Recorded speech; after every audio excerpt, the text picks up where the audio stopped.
Hello दोस्तों, कैसे आप सब लोग। मैं यहाँ बिल्कुल ठीक ठाक हूँ और आशा करती हूँ कि आप सब लोग भी वहाँ बिल्कुल ठीक ठाक होंगे। तो आप सबको कृष्ण जन्माष्टमी, श्री कृष्ण जन्माष्टमी की बहुत बहुत बधाई हो। और आज भी इस जन्माष्टमी 2023 में भी ये कन्फ्यूजन कि जन्माष्टमी 6 को है या 7 को। कल भी बहुत कन्फ्यूजन रहा। खैर, अब तो बहुत सारे लोगों को पता चल ही गया है और आज तो 7 तारीख है ही। तो मैं भी बता देती हूँ आपको फिर से कि जन्माष्टमी जो है इसका मुहूर्त रहेगा 6 तारीख को शाम 3:37 से अगले दिन 7 तारीख को शाम 4:14 तक।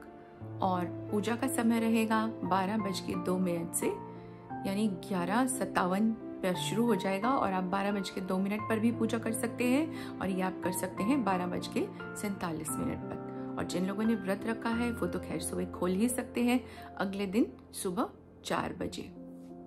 तो दोस्तों, जन्माष्टमी को जन्माष्टमी भी कहा जाता है, कृष्ण जन्माष्टमी भी बोलते हैं और इसको कृष्ण अष्टमी भी बोलते हैं। तो दोस्तों, श्री कृष्ण का मैसेज, श्री कृष्ण का जो संदेश है वो हम सबको पता है। हिंदुस्तान में, भारत में बच्चा बच्चा भी जानता है कि भगवान कृष्ण कौन है।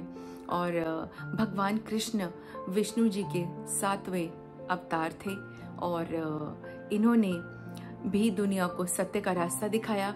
अब ये कैसे है, ये तो हमारे भारतवर्ष में हर एक इंसान जानता है, हर एक पुरुष जानता है, हर एक स्त्री, लड़की, महिला, बच्चे, हर कोई जानता है कि श्री कृष्ण ने क्या रास्ता दिखाया दुनिया को। वास्तव में ही एक अलग ही अवतार हैं जो कि जिनके बारे में जानना और जिनके उपदेश सुनना बहुत ही अलौकिक बात है।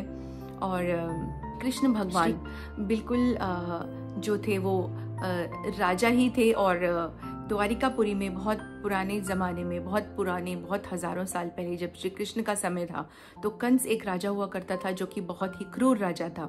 तो उसका विनाश करने के लिए भगवान विष्णु ने अवतार लिया श्री कृष्ण के रूप में।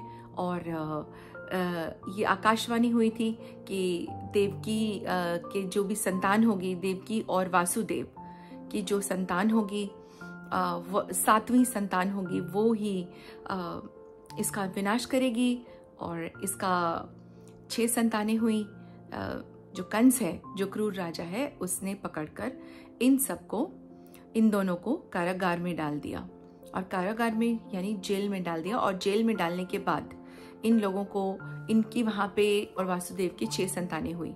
जब भी एक भी संतान होती तो कंस वहां आकर देवकी और वासुदेव की एक एक करके सारी संतानों को मारता चला गया। जैसे ही किसी पुत्र का जन्म होता तो उसको मार दिया जाता। कंस को खबर दे दी जाती, कंस कारागार में आता और कंस वहां पर उनको मार देता। और जब 7वीं संतान हुई तो भविष्यवाणी हुई भगवान की तरफ से। श्री वासुदेव को ये कहा गया कि आप जाकर अपनी इस संतान को, 7वीं संतान को यशोदा के पास छोड़कर आओ। तो उस दिन बहुत भारी बरसात हो रही थी और बरसात में वो सर में एक टोकरी रखकर उसमें श्री कृष्ण को डालकर वासुदेव यशोदा मैया के घर पर छोड़कर आए थे। तो और उनकी बेटी को ले आए थे और उनकी बेटी जो थी वो यहाँ पर 7वीं संतान बना के रख दी गई थी। तो जी, जैसे ही इसको खबर मिलती है तो ये आता है और उसको मारने की कोशिश करता है। कंस आता है और अपनी बहन देवकी की 7वीं संतान को मारने की कोशिश करता है।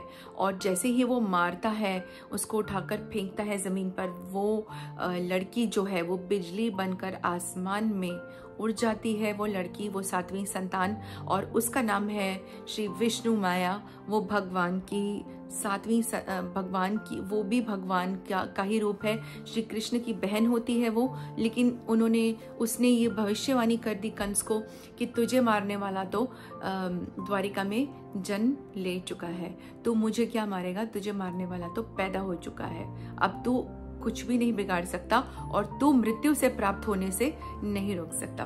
तो दोस्तों, इसी नोट के साथ हम लोग बहुत अच्छे भगवान श्री कृष्ण के उपदेश भी पढ़ें और आप सब लोगों को पढ़ के बहुत अच्छे लगते होंगे, आप पढ़ते भी होंगे। श्री कृष्ण के उपदेश गीता में भी होते हैं। एक दिन हम कुछ एक ऐसा एपिसोड स्टार्ट ज़रूर करेंगे जिसमें हम गीता और भगवान श्री कृष्ण के बारे में और उनकी कही हुई बातें, अच्छी सुंदर सुंदर अलौकिक बातों का वर्णन जरूर करेंगे। तो भगवान श्री कृष्ण ने कुछ एक बातें कही हैं कि यदा यदा ही धर्मस्य ग्लानिर्भवत भारत अभ्युत्थानम च दुष्कृते, यानी कि जब भी धर्म की हानि हुई है, धर्म का विनाश हुआ है, तो श्री कृष्ण जन्म लेते हैं और इसी तरह वो जन्म का जो अधर्म का जो है वो विनाश करते हैं। तो श्री कृष्ण की बातों को हल्के में मत लीजिएगा, और खुद के ऊपर हम अगर थोड़ी सी टिप्पणी करें तो वो भी कृष्ण की ही पूजा है। भगवान कृष्ण की पूजा करनी है